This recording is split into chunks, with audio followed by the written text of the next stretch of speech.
Hazrat Aisha radiyallahu anha states, all wives of the Prophet sallallahu alaihi wasallam assembled and no one was left. Meanwhile, Hazrat Fatima radiyallahu anha, whose gait resembled the gait of Allah's Apostle sallallahu alaihi wasallam, came. He sallallahu alaihi wasallam whereupon said, my daughter, welcome. He sallallahu alaihi wasallam then settled her on his right or left side. He sallallahu alaihi wasallam then told her something in an undertone. Hazrat Fatima radiyallahu anha thereupon burst into tears. He sallallahu alaihi wasallam again told her something in an undertone. Hearing it, Hazrat Fatima radiyallahu anha started laughing.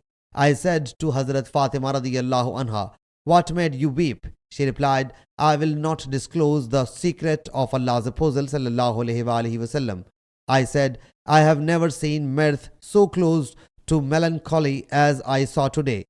I said, Allah's Apostle sallallahu alaihi wasallam exclusively specify you excluding us to tell you something, and despite it you are weeping. And I asked Hazrat Fatima radiyallahu anha about the Prophet, saying, she replied, I will not disclose the secret of Allah's Apostle sallallahu alaihi wasallam.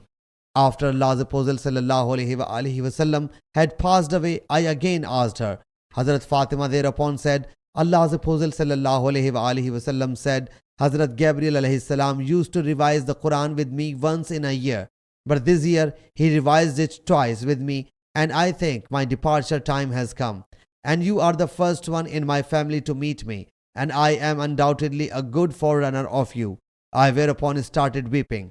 He sallallahu alaihi wasallam then again whispered to me and said, aren't you pleased that you are the chief of all believing women, or the women of this ummah? So I thereupon laughed. Sahih Muslim Hadees number 6264.